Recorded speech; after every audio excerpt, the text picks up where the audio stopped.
मंडी रे धान कटनी छटनी को नहीं अभियोग कले चाषी को मिलुछि धमक। देशर मेरुदंड हेउछि चाषी, किंतु सेही चाषीर मेरुदंड को आज किछिटा मंद प्रकृतिर सरकारी बाबू माने चाषीर मेरुदंड भांगी देबाकू चेष्टा करुथिबार देखिबाकू मिलिछि। मंडी रे काम देला नाही सरकारी नियम 5 केजी रु 7 केजी कटनी छटनी रे उठुछि धान। नवेम्बर 29 रु कलाहांडी जिल्ला रे खरीफ धान किना चलीछि। मंडी आरंभरु बिना कटनी छटनी रे धान किना जीवो बोली सरकार घोषणा करथिले सत, किंतु एक कथा सुनी खुशी हेइथिले चाषी, किंतु सरकारक घोषणार ओलटा प्रतिफलन देखिबाकू मिलिछि। कलाहांडी जिल्ला जयपाटना ब्लक समवाय अधीन रे थिबा प्रतापपुर मंडी रे धान बस्ता ओजन अनुसारे क्विंटाल प्रति 5 रु 7 केजी धान कटनी छटनी करा जाउथिबा अभियोग होईछि। आया मन्ना बुझो बानवा प्रतापपुर को थिले समस्या आया नि आगो 5 केजी नियम थिला, नियम के भाई दिना बे 7 केजी नि जो छन 7 केजी नो कार धान बिकिथिलो बापा नाने बुगनो बानवा केते बरा बिकिथिलो 200 पैकेट 75 क्विंटाल रो 200 पैकेट दीचे। प्रतापपुर मंडी रे जयपाटना समवाय समिति तरफरु धान किना जाउछि। एफएक्यू आଳରେ क्विंटाल प्रति 5 रु 7 केजी ओ बस्ता पिछा प्राय 1 केजी काटिबा पई बाध्य करा जाउछि। आरएमसी इंचार्ज सह परचेस ऑफिसर मंडी दायित्व रे थिबा बेले चासी आ मिलर्सर एजेंटक बुझामणा जोगु क्विंटाल प्रति 5 रु 7 केजी ओ बस्ता पिछा 1 केजी दिया जिबा जोगु मंडी रे धान विक्रय चालुथिबा कहिसंती स्थानीय चासी माने। बलराम गोंतिया सर धान कार नारे बिकितन धान रुक्मणी गोंतिया केते बिकले 660 क्विंटाल 50 केजी। कटनी चटनी काना हला कि नहीं? कटनी चटनी 175 बस्ता दीचे आउ अड़े 2 बस्ता मागुचन। काहे मागुचन? कागज से मन हिसाब केंदा कर करूचन सर मन केते केजी करनी सकना 6 केजी बोली कर मागुचन। 6 केजी हिसाब एपने म हिसाब किताब करतेली सर, सेटा मोरटा खराब काम हला आउ से माने आउ केते गोटे देले जे करे आपन धान पूर्वा बोली कर चाइचन सर। मई 14 आउ 15 प्रमिला नाइक मोर झियो है, तो धान गोदाम अच्छे जेहेतु मुई बोरा मिलर्स नहीं धला के नहीं बिकबार था सटा भी से आइया आते देवी बोली कर मुई भाभी छी।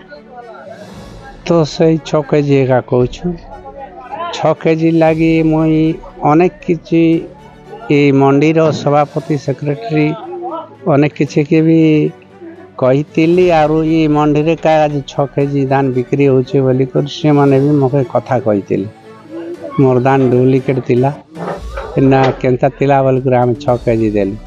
तो मीटिंग फिटिंग रे कि सरकार अनुसार 5 केजी कटनी चटनी बोली कर कही आमे सुनवा को पाउछु। इरापुर मंडी पाखापाखि कुर्लागढ़ मंडी धनसोली मंडी तो कटनी चटनी नहीं हवा, इनती तो प्रत्येक जगह रे इनती धान एका आछे से सेंता का धान आमर सुपरवाइजर काली भी आसी कर ई मंडी रे उपस्थित ताई करी कथाबार्ता आईछन। तो ई जगह रे का आज 6 केजी धान कटनी चटनी 44 मिलर्स नौछन सेटा मोय कहबाटा सर। आउ पूछू तार संगे भरा कि अनेक किसी मंडी वाले तो धान बिक्री करुछन मिलस रु हमके बुरा देकर हमर चासी भाई मन को सब ठीक आकार ने भूरा सुजोग करले हमें धान ठीक आकार ने ठीक टाइम ने जेन तारीख माने अच्छे से जगह ने बिकवा कथा। मोर वर्तमान पड़ी छे एबे 102 क्विंटाल 60 केजी प्रमिला नाइक प्रतापपुर कागज पत्र रे एफएक्यू माध्यम रे धान किना होउछि सत, किंतु चाषीक ठारू क्विंटाल प्रति 5 रु 7 केजी काटिबा निजे चाषी कैमेरा आगरे कहूथिबा विजुअल केद हेछि। अन्यपटे चाषी जदि मंडी रे धान कटनी छटनी को नै अभियोग कले धमक देई मुह बंद करबा देखिबाकू मिलिछि। प्रतापपुर जीपी सोलबंत बड़ा मुना साहू काना असुविधा हिते समस्या काना कटनी छटनीटा बहुत होचे और 5 केजी डिसाइड हितला और एबे 7 केजी जोचे वर्तमान कटनी छटनी केते क्विंटाल पिछा होचे कि आउ केते 75 क्विंटाल के 200 पैकेट 202 पैकेट नौचन क्विंटाल पिछा केते जोचे कटनी 7 केजी रु 7.5 केजी जोचे।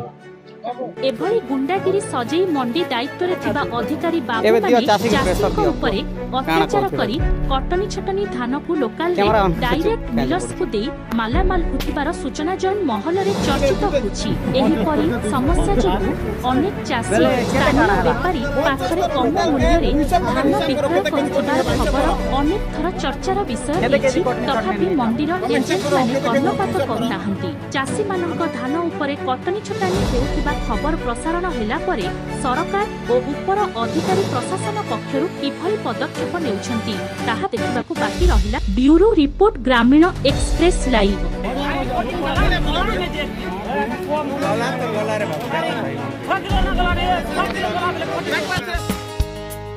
आमो चैनल को लाइक एवं शेयर करंतु। ग्रामीण एक्सप्रेस लाइव गाँव रे हेउ बा सहर रे सर्वदा आपणक साथी रे